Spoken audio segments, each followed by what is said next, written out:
people, they wanted to hear somebody that does like non-college career. Oh yeah. So we reached out to a couple people, and thank you for coming. Yeah. So yeah, so I guess first of all, tell them who you are and kind of everything that you do. Sure. So first of all, thank you guys. Usually when I do a speaking thing, the first thing I say is thank you guys for coming, but then I realized you guys are in school, so there's not a ton of options. But my name is Tony Acosta. I'm a real estate broker, and so I've been in real estate for almost 10 years. So basically what I do is I help people buy and sell homes. And so I got into it almost right out of high school, about a year and a half out of high school. And I was going to school at the time. I was going to UVU, and I just was presented with this opportunity to do real estate, to come in and to learn and to, try to build a business. And so I started to do that, and here we are 9 years later. So I now have my own brokerage. So I started with a company that hired me, and now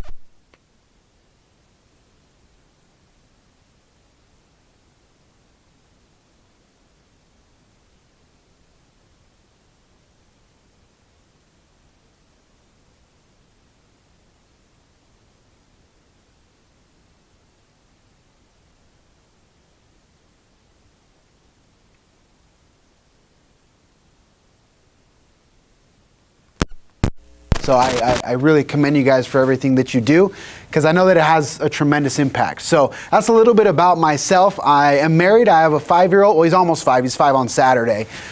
His name is Elijah. And I'm excited to come here and talk to you guys and see what questions you have and how we can provide some value. Yeah. So to start in real estate, you have to get your license. And so you just go online and you have to take 120 hours of just online coursework. So you go in and there's like 100 hours of video, so you have to watch all of those. And then you have to take a test with the government. So you have to go and you have to get licensed, you take your test. When you pass your test, they do like your fingerprints and everything, and then you're officially licensed. So the cool thing about real estate is that it's not that hard to get into. They don't require a college degree or anything. It's just you to do your coursework online, complete your hours, and then go pass your test. So it's actually a pretty easy industry to get into.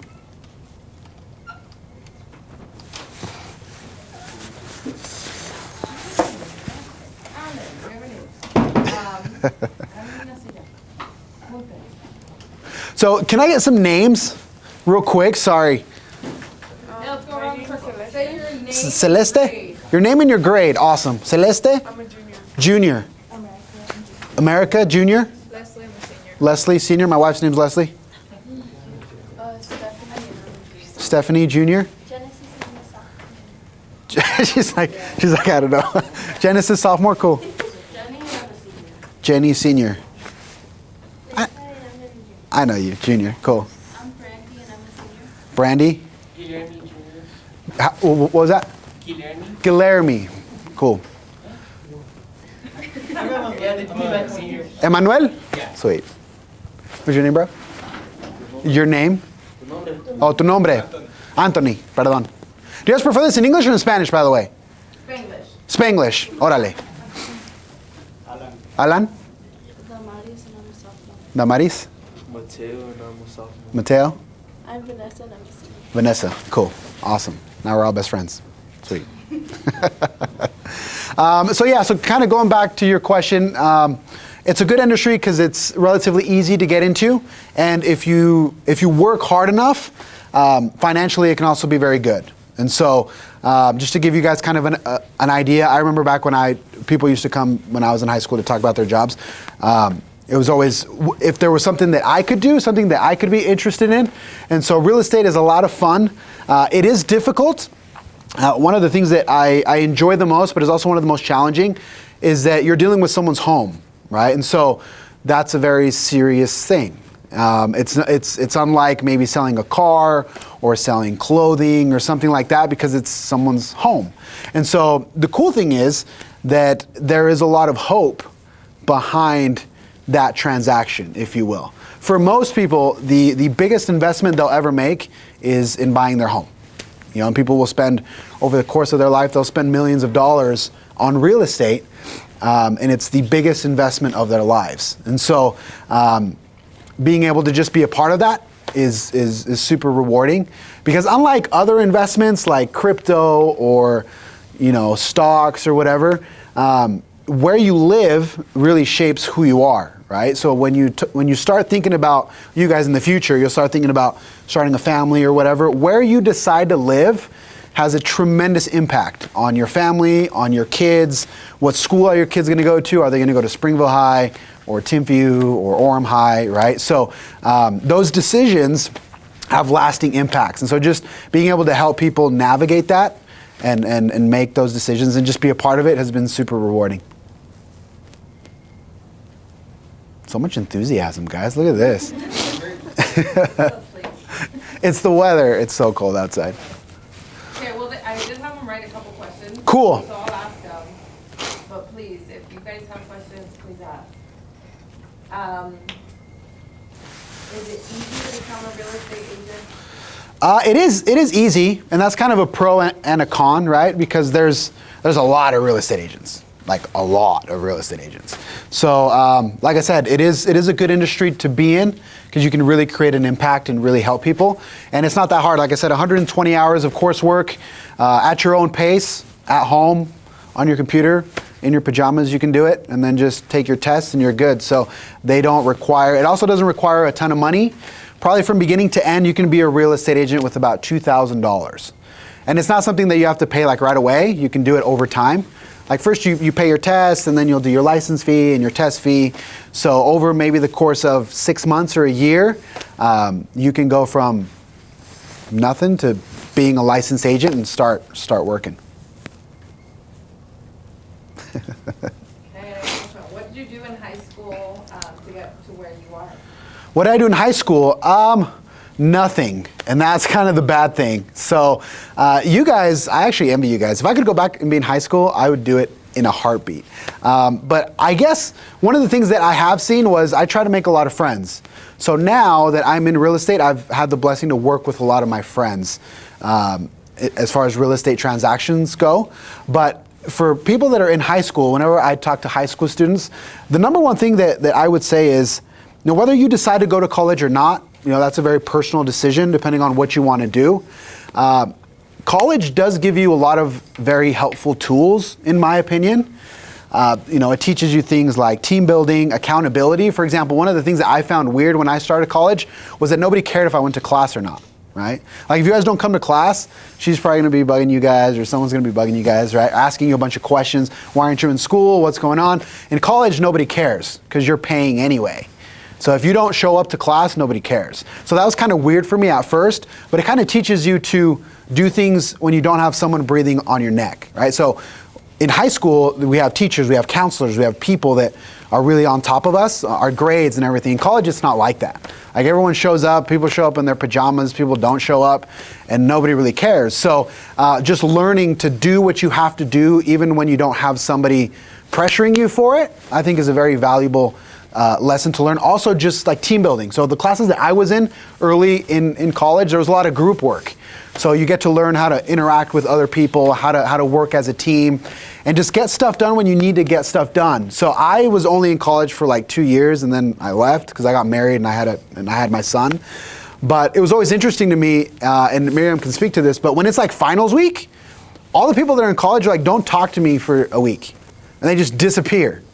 Right? And so I always thought that at first I thought it was weird, but then it was like, that's cool because it teaches you to just focus and have this laser focus of, I have finals and I got to get this done. So they kind of isolate themselves. I don't know if you've ever done that, Miriam, but they don't talk to anyone. Right? And it's like, don't talk to me for a week because I got to get this done. So I always thought that was really cool, the people that could do that. Because once you get into whatever business or job you're in, sometimes you're going to have to do things that you don't necessarily want to do, but you have to do. And learning how to mentally get yourself there, I think, is super valuable. Do you separate your work and life? Because I understand that, I'm just going to use my brother as an example. Whenever he's at home, even though he has his finals, he doesn't concentrate on much on his schooling because he, like, as soon as he steps into his house, Yeah. like, he has the mentality of, oh, I'm gonna relax. Right. So the other thing about real estate is a lot of agents work from home. I can't do that. I have to be in my office. I have to be somewhere outside of my house just because there's a lot of distractions. And I have a 4-year-old, so he's banging on the door. I hear him cry. His friends are here. Like, there's always something that you can do at home. So although a lot of agents can make that work, me personally, I try to have my space. So I do have a little office set up at home, but if I can be out of the building, I feel like it just helps me focus a little bit better because I can totally see that, you know. I'm the exact same way. If there are people around and there are other things and there's TV going on or there's a Netflix show, I get distracted super easy. So being able to focus, I have to just be in my little room by myself, no music, and just working. Good question though. Do you guys feel the same way? Like, do you guys have to be like here working versus at home working? Yeah? Does anybody not feel that way? Like, is anybody here super comfortable working at home and you just focus and you're good? None? No superheroes in here? Cool. We're all on the same page. Parents have on us. How much pressure? What did you say? Because I'm pretty bad on keeping up on my homework. Yeah. So, like, the only time in which I can really, like, sit down and work for, like, 5 hours straight on homework is when I actually do have my parents breathing down my neck. Yeah. Which is normal because that's the environment that you're in, right? But once you graduate, it's just you. Like, especially when if you talk about starting a business, if you go get a job, you're gonna have a boss, right? And your boss is gonna be on you. But if you have that entrepreneurial spirit and you want to start a business, no one's gonna tell you what to do. Like, you have to self-motivate and make sure that every day you check off those boxes and just do what needs to get done, right? So Justin, before you started working Yeah. reviewing, did you have any jobs in high school? I did. I worked fast food all through high school. Yeah, that's what's up, right? But I'm a manager. Oh, are you a manager? I was not a manager. So in Orem, there used to be a restaurant. It's called El Azteca. It was right on. I don't know if any of you guys remember that spot. So I worked there probably 2-3 years, and then I worked at a call center right out of high school, and then that was it. You know, I worked at Vivint for like 4 days, and then that was it, right? So yeah, I did have some fast food jobs, but nothing real estate related, nothing business related. I would just sweep the floor. Yeah. Did you take any classes or, like, have any relationships with anyone that was in the business that interested you? No, I didn't, which was a disadvantage, to be honest.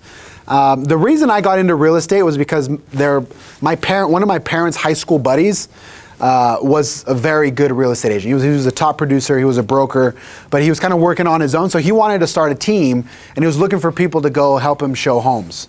So he had a lot of clients, but you know, when you help somebody buy a house, you have to go with them to see the home. So you got to go open the door, they're going to have questions. So when you have a lot of people that want to buy a house at the same time, it's really hard to be at all those appointments, right? So I came in to just kind of help him do that part.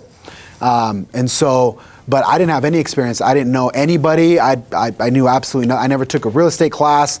There was a financial literacy class in high school, but like I never went. So yeah, I was just blank in the dark, which is not good, by the way. Like I saw out here, you guys have cool, like you guys have like web development, like I had none of that, dude. Like I had chemistry, and that was it. I know, that's why I keep recruiting them. Yeah, it's actually cool. All those little skills make a tremendous difference. And I know that it's kind of hard to see that in high school because I didn't see it in high school. But me being like the old guy in the room, which is weird, take those classes, guys, for real. If you can learn how to program a little bit, if you can learn how to build a website, even if it's basic stuff, it's going to help you tremendously. All right. Okay, I'll ask the next question Cool. in Spanish. So they all get. ¿Cómo reaccionaron tus padres cuando no terminaste la universidad? Mis padres siempre me dieron la libertad. O sea, nunca me obligaron a hacer nada. Mi mamá es de la idea de que hay muchas formas de tener éxito. No necesariamente tienes que tener un título, tienes que tener una maestría. No quiere decir que esas cosas no funcionan. Obviamente tienen un valor, pero mis padres siempre me dejaron escoger. De hecho, ellos fueron los que me dijeron, que me metiera a bienes raíces fue una recomendación de ellos, porque sabían que podía tener éxito ahí. Pero creo que mis papás tuvieron esa, ¿cómo le diré? Esa ventaja de nunca obligarme a hacer lo que ellos querían que hiciera, sino en donde yo me sentía más cómodo. Entonces, cuando estaba en la escuela, ellos siempre me apoyaron, lo que tú quieras, mi hijo, como tú quieras. Entonces, si yo me hubiera seguido en la escuela, igual me hubieran apoyado, ¿no?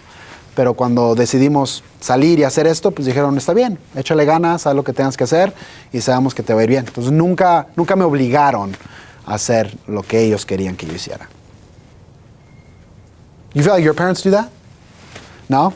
No? No? Who here has like really strict parents? Really? Okay. So, my wife has really strict parents, right? Like her mom is like a taskmaster. And so I think that there's also value in that, because my parents were not strict as it pertains to the educational side. But one thing that my mom was very strict about, and this is kind of a recommendation that I want to make all you guys, is to speak Spanish. O sea, ella nos obligaba a hablar español. Siempre en la casa tienes que hablar español. And when I was growing up, it was super annoying. I hated it. It was dumb. Like, we would push back and we'd fight. Anybody here, do your parents do that? Do they want you to speak Spanish? Okay, my recommendation is do it, guys. Like, the only reason, literally, the only reason why I was able to get the real estate position and become a broker and be able to grow is because I speak Spanish. That's it. That's the reason why Daniel, my mentor, that's the reason why he was interested in me in the first place. Because like, this dude can communicate with people in English and he can communicate with people in Spanish. And so I know that it's annoying. I hated it. But it's so important, guys. Hablen español lo más que puedan en su casa, practiquen, lean libros, vean la tele en español. I know it's weird, but if you have like a Netflix show, watch an episode in Spanish. Like, it just helps so much, because when you get older, that's going to be your advantage. It really is. But I have, people in my life, whether it be cousins or friends, that they don't speak Spanish, or their Spanish is like terrible. And so if you can have fluidity within English and Spanish, you're at such a tremendous advantage that you probably don't even realize it right now. But you'll make so much more money in your life if you can speak both. And if we're talking dollars and cents, it's just a fact. You'll make more money if you can speak English and Spanish. Would it be worth it to try to be trilingual? Yes. Yep, if you can learn something. What I would do is try to figure out what other demographics exist here in the area. For example, here in Utah, if you can speak Portuguese, there's a large Brazilian community. And so, yeah, as many languages as you can. But English and Spanish, those are the two big ones. So if you can master those two, perfect. And then if you can throw a third one on top, even better. Cool. Are you from Brazil, bro? Yeah. Nice. That's cool. Any other questions, guys? So you said you went into real estate after college. What were you studying in college? Political science. And it wasn't because I wanted to be president, it's because they told me that was the easiest career choice. It wasn't true. Those classes were really hard. But yeah, so I was doing political science at the time. So I did 5 semesters of political science, and then I left. What are you guys interested in, by the way? If you don't mind me asking. Engineering? I want to be a building engineer. Oh, that's so cool. What else? What other interests do you guys have? You got it, Brazil? What is it? Soccer. Soccer? That's what's up. EMR, What is that? emergency medical response. Okay, cool. The medical field. Are you a good soccer player, by the way? I play for a professional team. Okay, so you are a good soccer player. Awesome. You're set, bro. What else, guys? What other interests do you... And you can be honest and just say, I have no idea. Anybody here have no idea what they want to do after high school? Yeah? You have no idea? You have no idea? Like, that's cool. That's fine. I had no idea. Like, I wanted to play in the NBA, but I was only 5'10", so that didn't work out. You guys have any idea what you guys want to do? I want to be in the medical field. In the medical field? There you go. 1, 2 medical field. Any other medical field, peeps? 3? Anyone else? No? What do you want to do? Psychology. Dude. I love psychology. Why do you like psychology, by the way? I don't know, I feel like it's interesting. Yeah. See, for me, psychology is actually super interesting, and I've had to learn a lot about that in my field, because trying to understand why people do what they do is so interesting, right? Like why people think how they think, and people are so different. So there can be the exact same situation, and you see it one way, and you see it one way, and you can both be right in a sense, but just how that dynamic just fascinates me, right? And I think that you guys, we can all think of examples in our lives, whether it's from our parents or whatever, of like the same event, and people see it completely different ways. And so the reason, trying to figure out why that is, to me is super interesting. So props to you. You guys, what are you into? Psychology? Nice. Teacher? Cool. What makes you want to be a teacher? What makes you want to be a teacher? You love little kids, so it would be like kindergarten, first grade, second grade? Wait till you have a little kid. I'm interested to hear your opinion after you have a 4-year-old. Right? Awesome, guys. You can't be done. We should. You can't beat them up. You just give them back. And the money, right, Genesis? You know that, 40 pounds. And you get right. Any other questions, guys? How do you keep yourself like updated with your industry? Because I know like, especially now, like everything's like moving a lot faster with like Yeah. social media, the internet. So how do you like keep yourself? I always try to keep up with trends. You know, I try to follow, honestly, this is going to sound dumb, but on Instagram. Like I follow a lot of tech news sites and stuff, and so I always try to read up and know kind of what the latest trend is. But honestly, it's just social media. I'm a huge fan of social media. That's kind of how I started. That's kind of how I made my mark. When I was first getting started, I didn't know anybody, nothing. So I would just, when somebody asked me a real estate question, I would just make a little video on my phone and I would post it on Facebook. And so now I do that on Instagram. So if you're involved in tech and you can kind of learn a little bit and follow the right accounts, then you can get all the information's out there for free. So, there's like a lot of categories when it comes to real estate. Do you work with, like, say, like mortgage officers? Yeah. Like, Yeah, so I'm more on the residential side. I have done some commercial. In Eagle Mountain, we're building a Betos, so that's super fun. But mostly it's just residential. So yeah, we work with title companies, loan officers, things like that. So yeah, probably 95% is residential. It's just homes. Did you have a question, bro? You said something. Just said how's your day? How's my day? That's good. It's just cold outside. It's snowing, and I hate snow. What was that? Do you have any hobbies? Do I have any hobbies? So I have a podcast. I love podcasting. We have an organization called the Utah Podcast Coalition, where it's just, we are trying to get all the podcasters in Utah in one room and just bounce ideas off of each other and learn. So I love podcasting. I love sports. So I'm actually training for a boxing match in April, so that's fun. My brother's a boxing coach.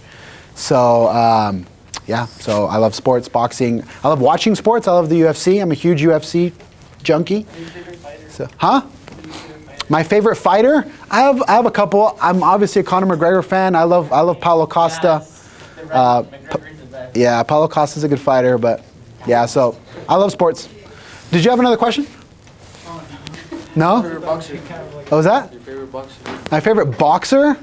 I'm a Canelo Alvarez fan, but I think that's kind of mainstream. But yeah, he's just the best fighter, right?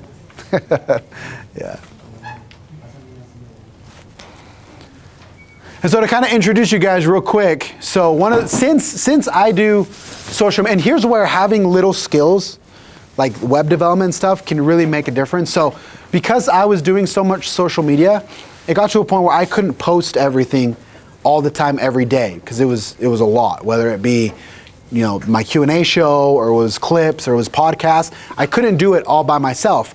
So Ray, she had the skill of being able to do that. So at first it was simple edits. So real small edits, chopping stuff up, being able to post and stuff. So now she's my content producer. So she produces my podcast, she does all my content. But it all started because she had that little skill, right? Like it's maybe something you can learn in a web development class or in, whatever the case may be. So having those little skills can really just open up opportunities for you guys.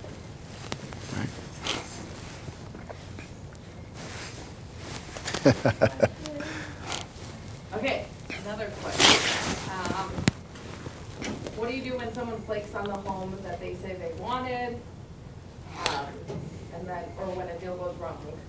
So that's probably one of the hardest parts, just because it takes a lot of patience. Like, one of the things that I had to learn early on is that the way that real estate is trained when you start is a sales job. So you're trained to sell homes.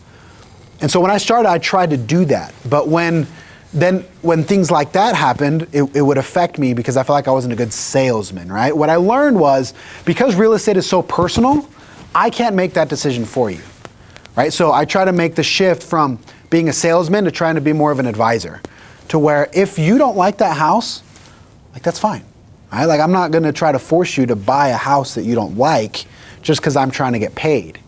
And so that shift, I think, makes a tremendous difference. And it's something that I try to push a lot in the real estate industry,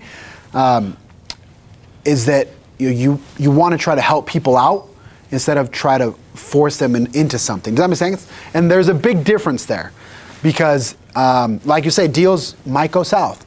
You might do an inspection and you find something in the house and it just doesn't work anymore. Or something happens and you have to shift. But if I'm just obsessed with selling you a house, then it's like, now there's conflict there, right? Because I need my check, and to get my check, I need you to sign. But maybe you don't feel 100% comfortable to sign. So that it is a tough mental shift to do, but I've learned that people are smart and people they're going to make the right decision for themselves if they just have the right info. But I'm not a fan of pressuring, and actually a lot of agents feel like I do a bad job at follow-up, because I don't, like, if you say right now, hey, my parents kind of want to buy a house, like, I'm not going to call them every day. Like, I'm not going to go knock on your door every day. You know what I mean? Because people are smart, and so I try not to crowd people.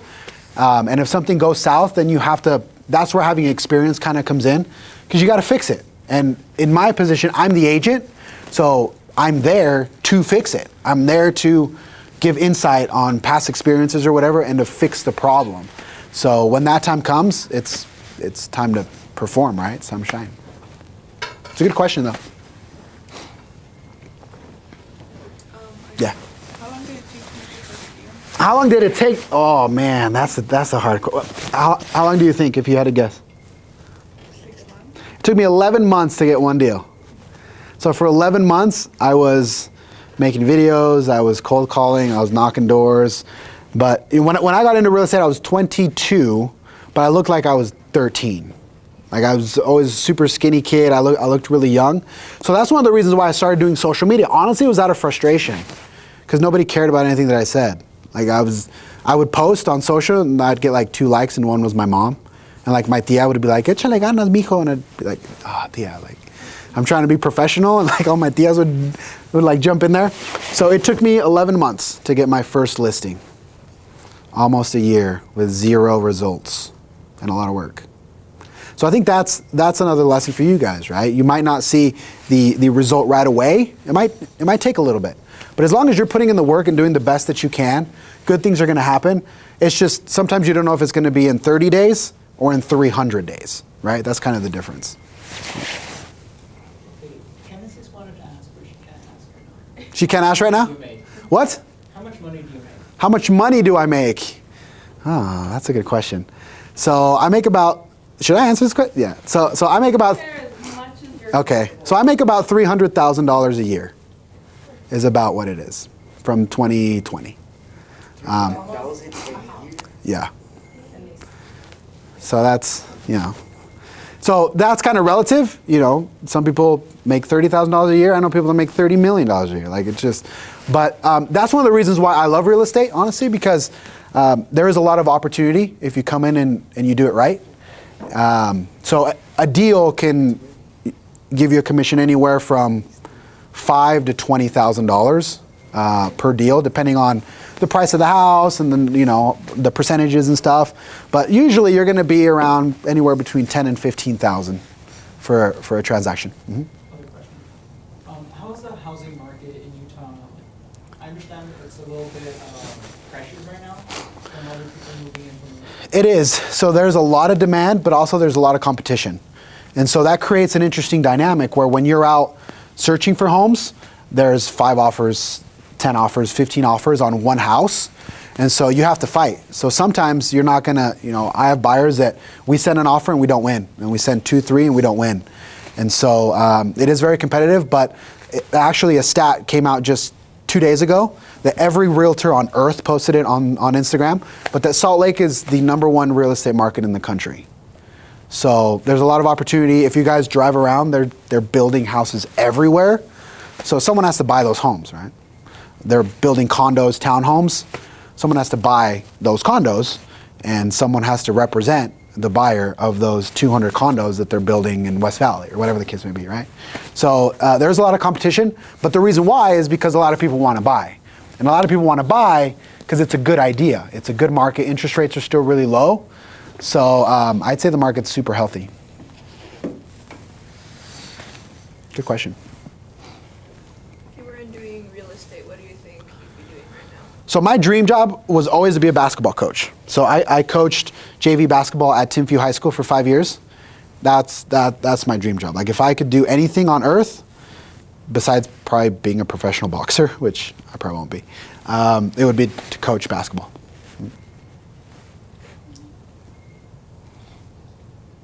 Anything else, guys? When's your fight? April 22nd Where at at? FitCon at the Salt Palace. April 22nd. Yeah. So I'm incredibly sore right now. Everything hurts because we were training yesterday. I have sparring tonight, so I'm gonna get punched in the face a couple times. It'll be good. Good times. Anything else, guys? What's your favorite part of your job? My favorite part of my job is, I think, meeting people and being a part of their life. Honestly, like I said, it's not like selling beanies. You're actually a part of people's lives, and just seeing their growth. Because I've had clients that have made so much money with their homes. Like a little house in Springville, and 5 years later they sell it and they make $200,000. Like that amount of money is life-changing. People can start businesses. People can pay for their kids' college education. Like there's so much that can be done from a little townhome in South Provo that someone bought in 2010, and now they sell it and they walk away with $300,000. Like that is real. That happens every day. And so just being able to see that and be a part of that to where, I can help you get there, just, for me has been super rewarding. And also just seeing people kind of climb the ladder, right? And that's something that I'm really passionate about, because just the way that I grew up with my parents, we lived in the trailer park, and we lived in the little condo where there was 6 of us, and it was like a little 2-bedroom condo. And then, so we kind of went up the ladder, little by little. My parents are super hardworking. My dad, he still works, 12-hour days. My mom sacrificed a lot to try to be at home as much as she could. But my dad's working right now. He works 5 to 5 every single day. And so a lot of you guys can probably relate to that if you just think about your parents. My parents are extremely hardworking. And so, that in and of itself kind of helped me see how difficult it can be, how hard, and how hard my dad had to work sometimes to make rent when I was a kid, and to pay all the bills and things like that. And so being able to help a family that is having some of those same struggles. One family comes to mind, last name Tapia. So they bought a little rundown house in West Valley. Like the house was ugly, like it was bad. And so he kind of fixed it up a little bit. 4 years later, he sold it and he made $250,000. And so I remember when we were at closing, he started to cry. So usually you close, and then the next day or in the next couple days, they either wire you the money or you can go pick up a check. So in this case, he wanted to pick up a check. And so I went with him to pick up his check. And I remember it was a check for $257,000. And he started crying. He said, I never in my life did I think that I could have this much money in my hands, right? And so he put that towards his next house in Daybreak. So does anybody know where Daybreak is? So Daybreak is out in South Jordan. It's a really pretty area, but his wife always wanted to live there. But they're like, oh, that's where the rich people live, dude. Like, we're not gonna live there. And so they were able to buy a home in Daybreak because of that investment of that little crappy house in West Valley where they started. So just seeing that, being a part of that, for me has been super fun. you have any tips on like meeting people in like your industry or? Yeah, so I try to go to a lot of networking groups, and I try to use social media. So one of the things that I would tell you guys is try to make as many friends as you can. Like honestly, I know it's hard. High school's hard. I remember, like, well, relatively, right? I mean, but try to make as many friends as you can. And when you talk about connecting, one of the things that I try to do is, again, I use social media. So I post a lot of comments. I try to interact with people's stuff. I try to learn about what they're doing, care about what they're doing. If someone sells makeup or shoes or something and I see that they're hustling, I try to cheer them on. And when you talk about in the industry, just there's a ton of networking events that you can go to, training seminars, things where there's a lot of agents or a lot of loan officers in one place, and you just go there and start shaking hands and just try to make friends. So again, I think one of the big takeaways that you guys can have while you're in high school is try to make a lot of friends. The more friends you have and the more you have good people skills and the ability to make friends, that's going to help you tremendously. Because one of the issues with real estate agents is that there's a lot of agents that are kind of timid and they don't like to, or they feel uncomfortable approaching strangers.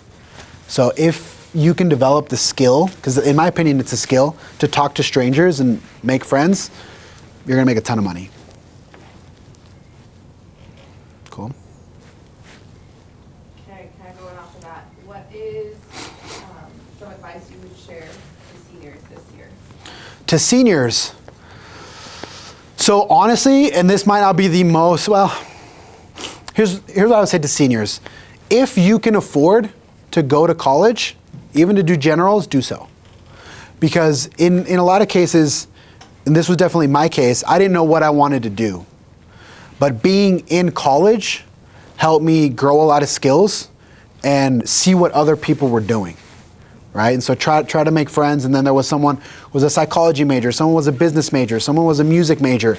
And I started to learn all of the different possibilities, and it kind of got my brain going, right? Like, what if I could do this? Or, hey, there's this program, I can do this. So rather than just sit at home or maybe just like take a call center job, not that those are bad things at all, but in a perfect world, try to go to college. Now, to those that are not seniors, like the sophomores or juniors, if you can go to college using somebody else's money, that's the play. Like, that is the absolute play. But in order to do it, you have to be really disciplined in high school, which is difficult. So you have to keep your grades up, you have to keep your attendance up. But whenever you get lazy with your work or whatever, which happens to all of us, but whenever you get lazy in high school, just think, I'm trying to go to college with somebody else's money. Because student loan debt is a tremendous problem. It's a huge, huge problem. People have 6 figures of student loan debt that is going to take them years and decades to pay off. So try to think about that, right? For those of you that want to go psychology, medical school, whatever it is, someone has to pay for that, and it's pretty expensive. So if you can put yourself in a position where you can use someone else's money, be it through scholarships or whatever the case may be, and you can do that, then you're going to be in such a better position than just taking on a ton of student loan debt that can be a problem further down the line, if you will. So I know that's a very long-winded answer, but seniors, if there's a way that you can take some classes at UVU, just start doing something, do so.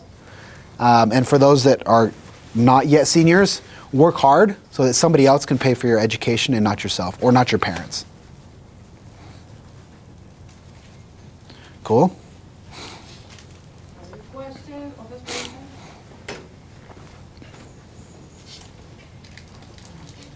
No? Well, if you guys are looking for a real estate agent, ask Tony. He helped me sell my house, which took forever. Yep, we did. How was that experience compared to others? It was really good, actually. So here's one thing, and it's not just because Miriam's here, but I actually told her this. I really like working with smart people, right? So Miriam's a very smart individual. You guys probably know this, and here also for you guys, try to educate yourself. I mean, honestly, try to stay up on things. Try to be responsible. Try to just be educated. So with her, it was actually a great experience. There were some hiccups along the way, right? Some things that we had to get over. But I think that when you're in a situation where the people in the room want to do the right thing and everybody kind of has the other person's best interest at heart, things just work out, right? And it might take a little bit longer than you want to. You might have to make a couple extra phone calls than you wanted to, or make a few extra trips, but it works out. It really does work out. So Miriam did a great job. I won't say how much money she made, but she did well. Enough to renovate my bathroom, gas my car. Yeah. Have some money saved over, yeah. So it definitely helped, Yeah. yeah.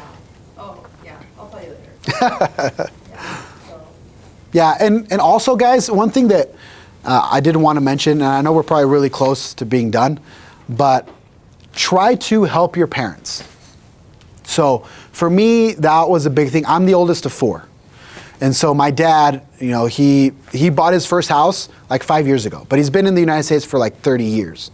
And I remember when I asked him, hey, why didn't you ever buy a house before? His answer was, well, I didn't really know how. Like, I didn't know who to talk to or anything. There was kind of a language barrier there a little bit, so maybe you guys can relate to that a little bit. So try to help out your folks. Like, really try to help them out, because I've seen it in my life. Everything that they sacrifice for you guys, I'm forever grateful for my parents. And whatever I can, like, my obsession now is to be successful so that I can take care of them, right? Because they took care of me for so long. So that is kind of my driver to give back to my folks.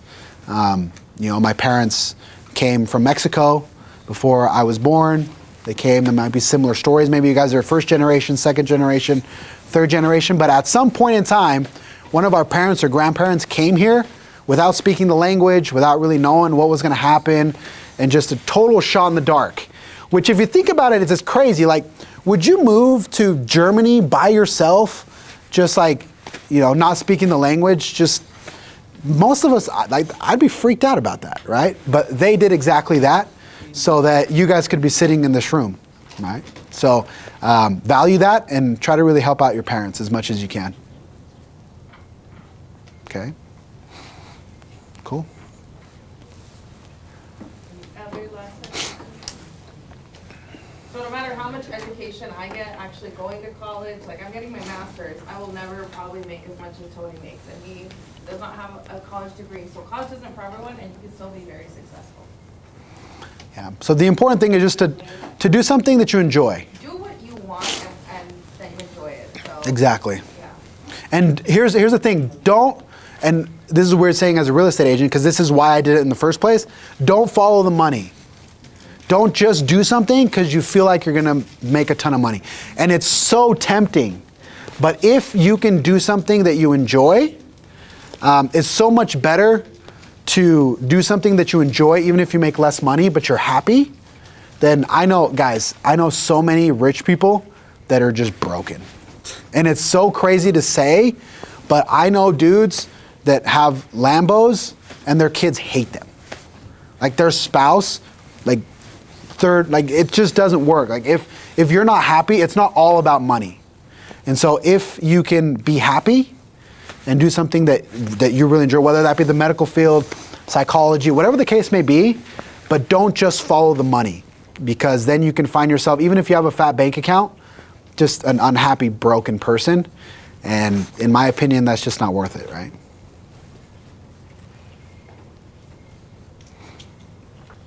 And I know everybody here just thought, if I had a Lambo, I wouldn't be broken, right? We'd all just be happy. But yeah, I've seen that and it's super sad. You can be at the top. But it can be very well. Yeah, I think it just comes down to trying to be a well-rounded individual, right? And trying to have a good family life, you know, whatever form that takes for you. Some people are interested in marriage, some people are not. Some people are interested in having kids, some people are not. So whatever that means for you, and whatever truly makes you happy, just go that way and things will work out. You know, if you're a good person and you have good intentions and you work hard, you'll meet people along the way that will open doors for you. Sometimes you're gonna have to be willing to put in the work, but if you guys are good dudes and good gals, you guys will be all right. Cool? Did you say there was